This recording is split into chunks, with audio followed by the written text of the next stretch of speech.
Hello everyone, Rahul Mishra नाम है हमारा और आज का जो वीडियो रहेगा इसमें हम लोग 28 से 31 अक्टूबर तक की banking and financial awareness discuss करेंगे। ठीक है ना। अपने पिछले वीडियोज में हम लोग इससे आगे की चीज़ों को, इससे पीछे की चीज़ों को डिस्कस कर लिया था, उससे आगे की चीज़ों को हम लोग कंटिन्यू करेंगे। देखो पहला क्वेश्चन क्या बोल रहा है। RBI has recently granted in principle authorization to MobiKwik's payment gateway arms Zaakpay to operate as an online payment aggregators. How much minimum net worth should have been maintained by the payment aggregators at the time of application? Question exam point of view से बढ़िया है। RBI ने हाल ही में MobiKwik की payment gateway arms Jack पे को online payment aggregator के रूप में काम करने के लिए सैद्धांतिक रूप से मंजूरी दे दी हुई है। आवेदन के समय पेमेंट एग्रीगेटर द्वारा न्यूनतम कितनी नेटवर्थ रखी जानी चाहिए, इस क्वेश्चन का हिंदी में मतलब है। क्वेश्चन का मतलब इसलिए बढ़ गया है क्योंकि इसमें थोड़ा सा टेक्निकल चीज़ें पूछी गई हैं। ठीक है ना। नेटवर्थ की जो मिनिमम रिक्वायरमेंट है वो कितनी होगी ये इसमें पूछी गई, इसलिए क्वेश्चन इंपॉर्टेंट बनता है। पहले इसका आंसर जानते हैं। इसका आंसर हो जाएगा 15 crore rupees, option number C. Option number C 15 crore रुपए इसका सही उत्तर हो जाएगा। रिजर्व बैंक ऑफ इंडिया ने अभी हाल ही में मोबीक्विक के पेमेंट गेटवे आर्म्स, जो कि जिसका नाम जैक पे है, उसको as an online payment aggregator के रूप में काम करने की सैद्धांतिक मंजूरी दे दी है। ये इन्फॉर्मेशन मिली हमको क्वेश्चन से। पूछा क्या गया, मिनिमम नेटवर्थ कितनी होगी। तो जो टेक्निकल चीज़ें हैं ये इंपॉर्टेंट हमारे लिए बनेंगे। ठीक है ना। कुछ टेक्निकल चीज़ें यहाँ पे हम लोग जानते हैं, टू दी पॉइंट चीज़ों को समझने की कोशिश करते हैं। एग्जाम पॉइंट ऑफ व्यू से बढ़िया है। ठीक है ना। मोबीक्विक का पेमेंट गेटवे आर्म्स है ये जैक पे, इसी को आरबीआई से भी अप्रूवल मिली हुई है ऐसे पेमेंट गेटवे एग्रीगेटर के रूप में काम करने के लिए। ठीक है, ये भी आप लोग जान लो। और 2021 में अगर हम लोग बात करें तो 2021 में मोबीक्विक ने पेमेंट गेटवे एग्रीगेटर लाइसेंस के लिए अप्लाई किया था, लेकिन उस टाइम पर 15 करोड़ रुपए वाली मिनिमम नेटवर्थ की जो कंडीशन थी उसको पूरा ना कर पाने के कारण इसका लाइसेंस रद्द कर दिया गया था। इसमें पूछा गया है ना कि how much minimum net worth should have been maintained by the payment aggregator at the time of application. तो 2021 में जब ये अप्लाई किया था तो उस समय 15 करोड़ वाली नेटवर्थ वाली लिमिट जो है इसकी कंडीशन जो है ये वाली फुलफिल नहीं हो रही थी।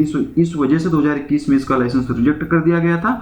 उसके बाद फिर से इसने मोबीक्विक ने अक्टूबर 2022 में फिर से लाइसेंस के लिए रीअप्लाई किया और फिर इसको भी लाइसेंस मिल गया। ठीक है ना। पेमेंट एग्रीगेटर आप लोग जानते होंगे ना क्या होता है, जैसे कि रेजर पे हो गया, पेटीएम हो गया, बिल्डेस्क हो गया, जस्ट पे हो गया। ठीक है ना। यही सब होते हैं हमारे पेमेंट एग्रीगेटर।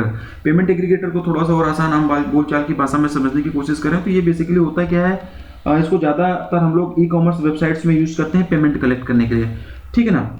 आप लोग देखो कभी ऑनलाइन कुछ परचेज वगैरह करते होगे तो वहाँ पे सीधे आप लोग जो पेमेंट ऑप्शन पे जाते होगे तो कहीं और किसी दूसरे पेज पे लेके चला जाता होगा, रेजर पे वगैरह का कुछ और तरीके का ना।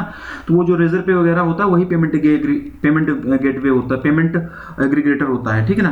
क्योंकि अगर ये पेमेंट एग्रीगेटर बेसिकली काम क्या करते हैं कि कॉमर्स जो वेबसाइट होती है उनका काम आसान कर देते हैं, नहीं तो फिर उनको अपना खुद का पेमेंट एग्रीगेटर बनाना पड़ेगा। तो ये जो पेमेंट एग्रीगेटर होते हैं कई सारे पेमेंट ऑप्शंस प्रोवाइड करते हैं, इसको बस उसकी वेबसाइट में इंटीग्रेट कर दिया जाता है और ये कमीशन कुछ ना कुछ उससे लेते रहते हैं। इस तरीके से इनका बिजनेस होता है। तो ये चीजें आपको समझ में आ गई होंगी।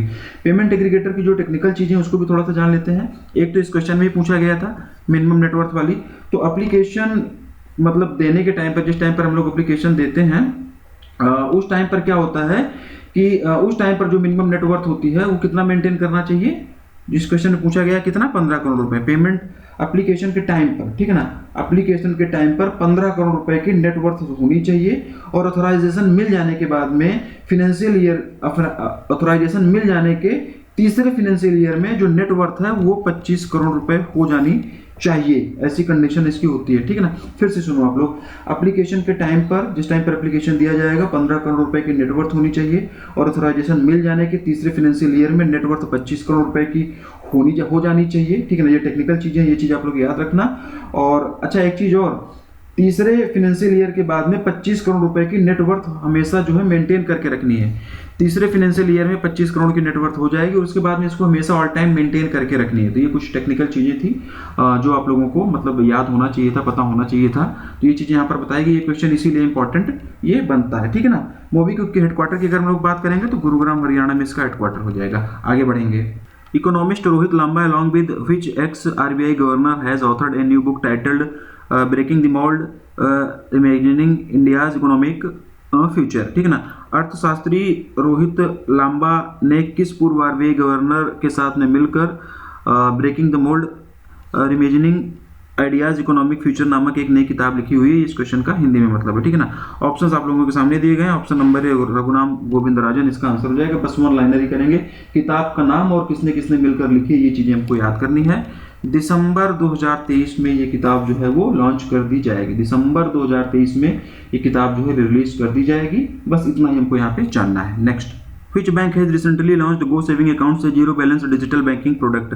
हाल ही में किस बैंक ने जीरो बैलेंस डिजिटल बैंकिंग उत्पाद Jio go saving account launch किया? वो ये जियो नहीं, गो है ये, ठीक है ना। ये हिंदी ट्रांसलेशन थोड़ा इस तरीके से हो जाता है, तो ये आप लोग इग्नोर करना। ऑप्शंस आप लोगों के सामने है। RBL bank option number D is the right answer, ठीक है ना। वन लाइनर ही करेंगे। प्रोडक्ट नेम याद कर लेना, गो सेविंग अकाउंट किसने लॉन्च किया? आरबीएल बैंक ने इसको लॉन्च किया। तो बस इतनी चीजें हमको याद करनी है। आरबीएल बैंक की बात हो रही है तो मुंबई महाराष्ट्र में इसका हेडक्वार्टर हो जाएगा। आर सुब्रमण्या कुमार जी इसके एमडी एंड सीईओ हो जाएंगे। टैगलाइन आपके भरोसे छोड़ रहा हूं मैं। Next, in order to offer digital inward remittance services to NRIs in the United States of America, which bank has recently collaborated with Viamerix Corporation? ठीक है ना। संयुक्त राज्य अमेरिका में निवासी भारतीयों को डिजिटल आवक प्रेषण सेवाएं प्रदान करने के लिए किस बैंक ने हाल ही में वियामेरिक्स कॉर्पोरेशन के साथ में कोलैबोरेशन किया हुआ है, सहयोग किया हुआ है? इसमें पूछा गया है। IndusInd bank option number B is the right answer. IndusInd bank ने अभी हाल ही में वियामेरिक्स कॉर्पोरेशन, ठीक है ना, वियामेरिकास कॉर्पोरेशन, कुछ भी प्रोनाउंशिएट कर सकते हो, वियामेरिकास कॉर्पोरेशन के साथ में कोलैबोरेशन किया हुआ है, जिससे कि यूएसए के जो भी एनआरआईज हैं उनको डिजिटल इनवर्ड रेमिटेंस की सर्विसेज प्रोवाइड की जा सके। तो IndusInd bank is the right answer. ज्यादा डीप में नहीं जाएंगे। इंडसइंड बैंक की बात हो रही है तो मुंबई महाराष्ट्र में इसका हेडक्वार्टर हो जाएगा। सुमंत कटपालिया इसके एमडी एंड सीईओ हो जाएंगे। We make you feel richer ये जो हो जाएगी इसकी टैगलाइन। इंडसइंड बैंक के बारे में मैंने बता दिया। बाकी एचडीएफसी, आईसीआईसीआई बैंक और एक्सिस बैंक के बारे में ये सारी चीजें आप लोग रिकॉल करोगे। Which bank has recently appointed Mahendra Singh Dhoni as its brand ambassador? हाल ही में किस बैंक ने महेंद्र सिंह धोनी को अपना ब्रांड एम्बेसडर नियुक्त किया है? State Bank of India. One liner question करेंगे, बहुत ज्यादा डीप में नहीं जाएंगे।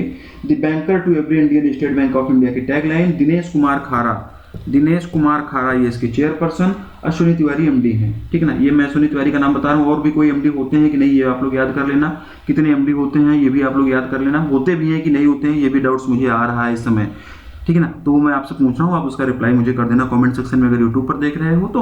और पेड यूजर्स हैं वहाँ पे देख रहे हो तो आप लोग रिकॉल कर लेना, मैंने कई बार पढ़ाया है, मैं भी भूल गया हूँ, मुझे आप लोगों की यहाँ पे हेल्प की जरूरत है। अगला और लास्ट क्वेश्चन देखेंगे इस वीडियो का। Which bank has recently acquired additional share of JC Flowers Asset Reconstruction Private Limited to reinstate its equity share capital proportion to 9.9%?